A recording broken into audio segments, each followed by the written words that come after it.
Good word on the street is Keyshawn Davis is taking on the good brother Jamaine Ortiz. I don't know why Jamaine Ortiz and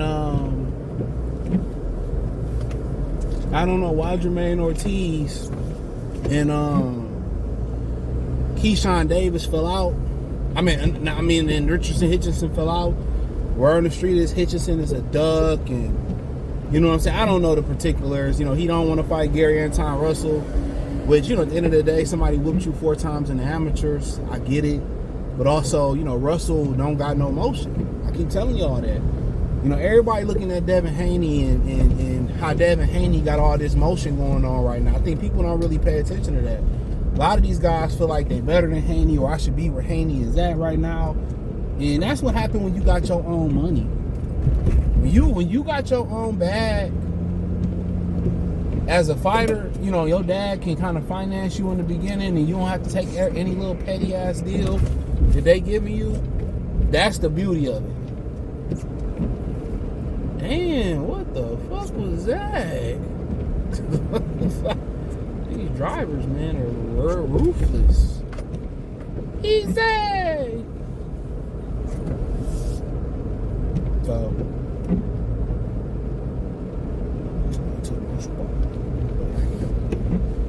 But yeah, when you look at Keyshawn and shit, I ain't mad. You know, or Richard Hitchinson, everybody want to be a star, everybody want the bag right now, everybody want to be a superstar. You know what I'm saying? And I get it, everybody feel like they should be further. I deal with people like that all the time who felt so entitled. They were so entitled, and they felt like, man, I deserve this, or I deserve that, or I should have this and I should have that, and they ain't put the work in. You see it all the time, bro. I remember one time I got into a fight in the lunchroom, freshman year in high school. That dude got mad I made the basketball team. He didn't. You know what I'm saying? You know, and that's how a lot of these dudes move and operate. They feel like, and they feel like for the most part that they deserve something. Let me change the mics real quick. Yeah, they feel like they deserve something that hopefully it sound better.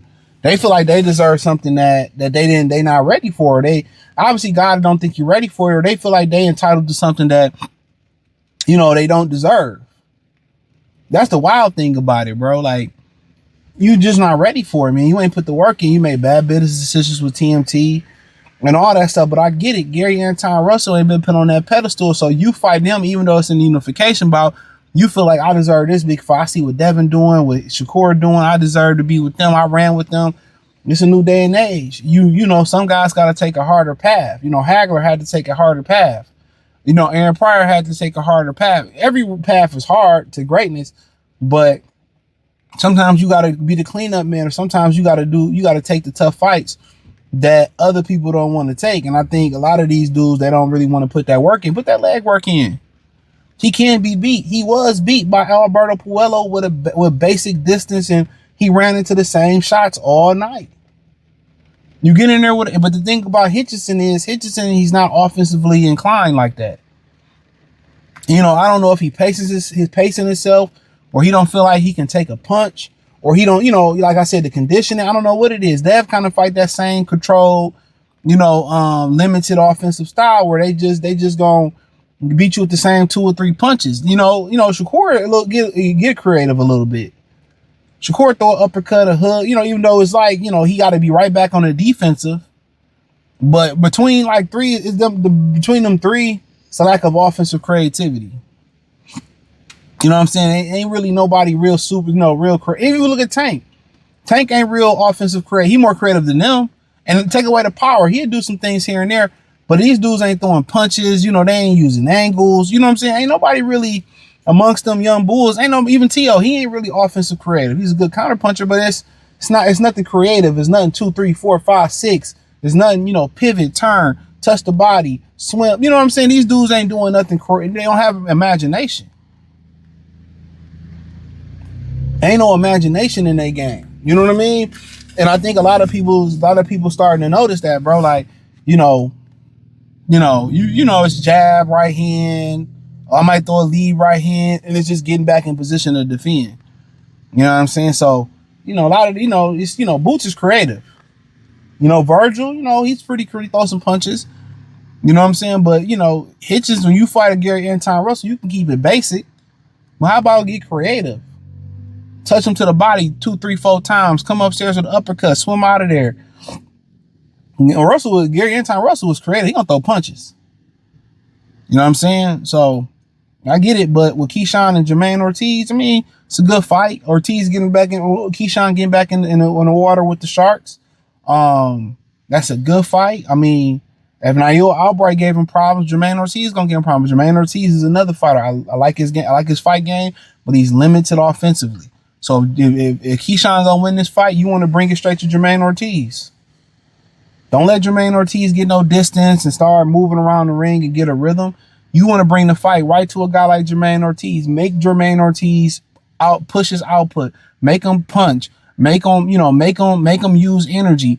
Punch him, beat him, make him fight, make him stationary and fight. But if you sit there and you box with him all night, you're going to give him an opportunity to win that fight. Keyshawn got to bring it straight to him. Jab, body, be a dog, rough him up, bring the fight. You let Jamaine Ortiz, box and use the ring and all that type of shit, man, he can't give him problems. I imagine this is at 40. He's going to give you problems. You know what I'm saying? Keyshawn need to come in there and make it a rough fight. Walk that kid down, make a statement. But if you start giving him distance, he's going to start piecing Keyshawn up. Keyshawn been out the ring for a minute. He's going to start piecing Keyshawn up. New trainer. This is a tough fight for Keyshawn. New trainer, whoever that may be, probably going to be, I know who it is, but, I keep that thoughts to myself. I think it's going to be Coach K. But yeah, double, like I said before, I like this fight. This card got more interesting. Do I like it more than Hitchison? For Jamaine Ortiz, I want to see him fight for a title. You know what I'm saying? But I love the fight. I love the spot. You know what I'm saying? Put yourself right in the cake mix, man. So shout out to Keyshawn for taking this fight, bro. It's a dangerous fight. Regardless, new weight. He ain't fighting a puncher, but cool, you fighting a boxer. Jamaine Ortiz been in there with Loma. You know what I'm saying? Been in there with T.O. I thought he beat T.O. But then again, output, man, you noticing, it's a lack of offensive creativity in boxing. We started talking about the most creative fighters in boxing.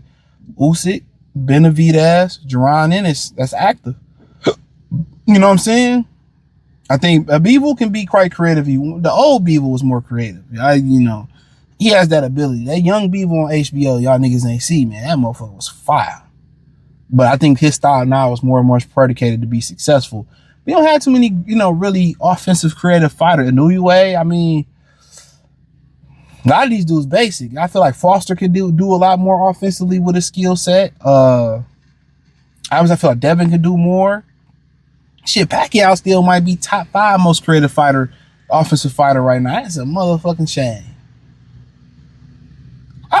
Fondora, I'll put him in there. I think he's pretty creative. 1, 2. I like Fondora. He'd mix some shit up. He'd throw some uppercuts, some hooks. He'd mix some shit up in the mix. What else we got? I mean, Shiraz is basic. Berlanga's pretty fucking basic. I like Jayo Tapa. He do some shit. He make some shit shake. But I think, Usyk showed me how creative he was when he fought Fury. When Fury was hurting him, man, he's very creative. Duran is creative. I like Virgil. I think Virgil does some things. But it's too far few in between, man. But Keyshawn, I want to see Keyshawn. I like Keyshawn. Big, strong kid as a fighter. Don't really care for the nigga as a person.